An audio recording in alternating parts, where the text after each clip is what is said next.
Commissioner Tommy Atkinson, Blair County Commissioner, has been a strong advocate for alternative energy and also has been a past chair of the Alma Area Council of Governments and also is doing the annual Resource Recovery Roundtable that will be held this June. So without further ado, I'd like to introduce Commissioner Tommy Atkinson.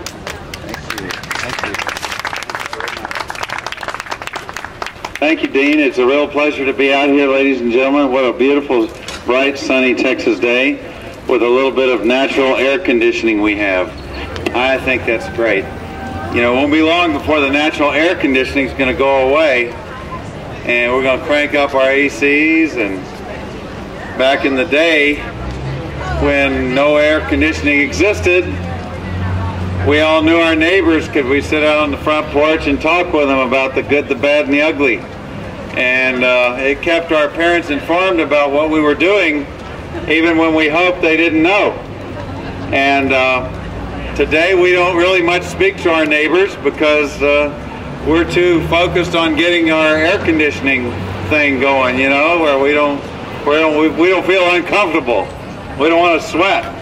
It's gotten to where the schools don't even let the kids go out and exercise much these days. And I'm not sure the kids are interested in it because it would involve perspiration.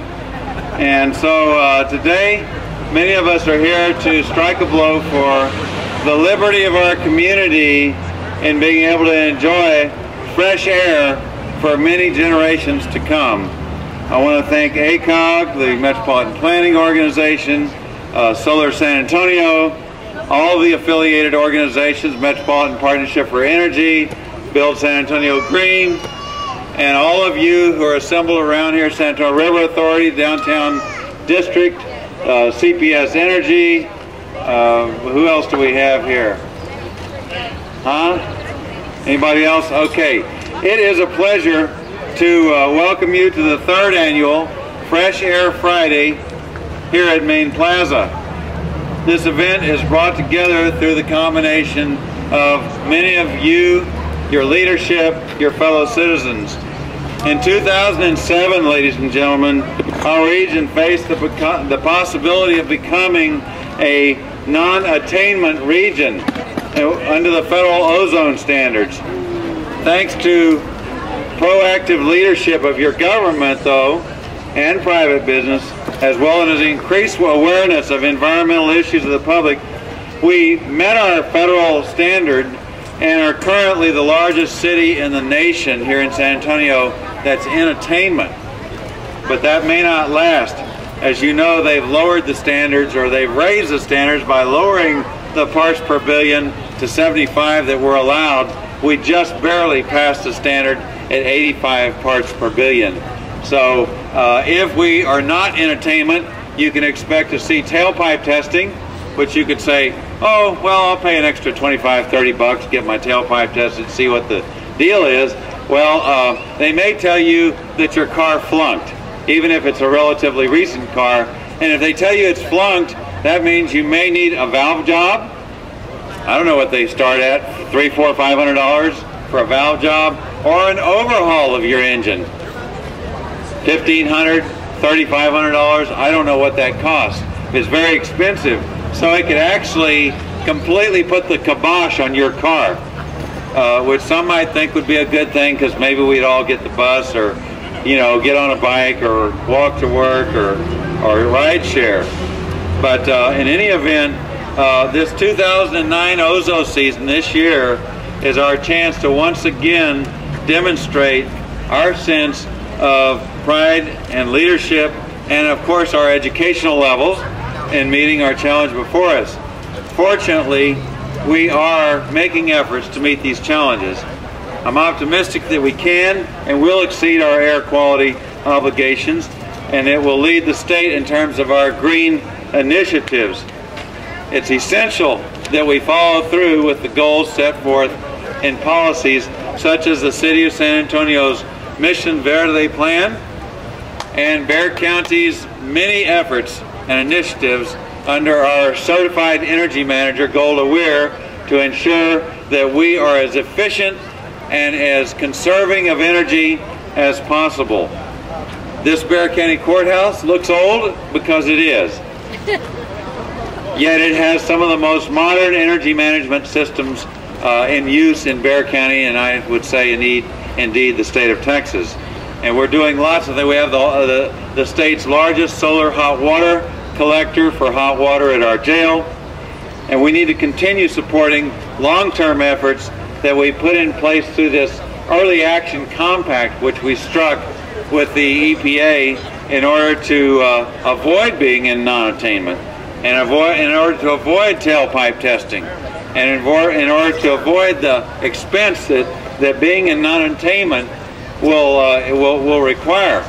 Mayor Hardberger's sustainability planning process for the city, supported by Bexar County and the joint work of the mayor and judge's transportation task force, as well as the San Antonio City Council's vigilance, along with the CPS board's vigilance, Aurora Ortega-Guy's chairman, to ensure that we are doing everything possible to accelerate the shift to sustainability is absolutely vital.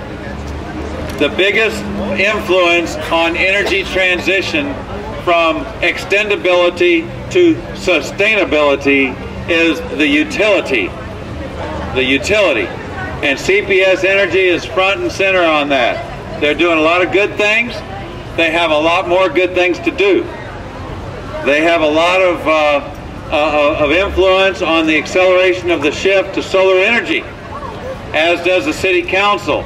And so I want y'all to be especially vigilant in watching when your City Council has a meeting to finance through CPS a rate increase, the use of solar energy. You need to put it on your calendars, get it on your radar screen, because if it doesn't get the kind of attention that it needs, it won't happen, or it won't happen the way it should. Lastly, participation by all of you and all of the stakeholders is an absolutely critical element for success in all of these programs in order to make sure our efforts do not go to waste.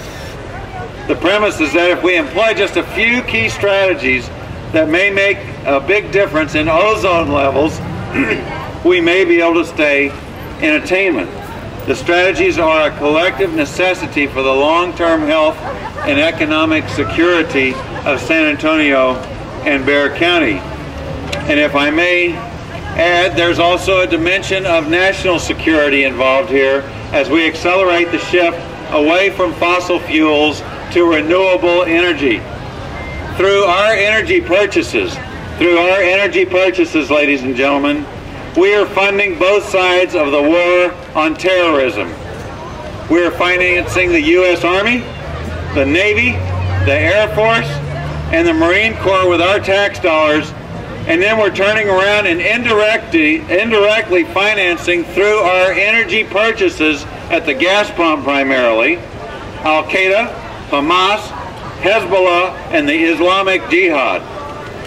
I hope you'll agree with me that America needs an oil change. Don't you? It's time. And with that oil change will come many successive Fresh Air Fridays. Let's have a beautiful day, and ladies and gentlemen, let's celebrate our opportunity to be here and do something for the future of many generations to come. Thank you.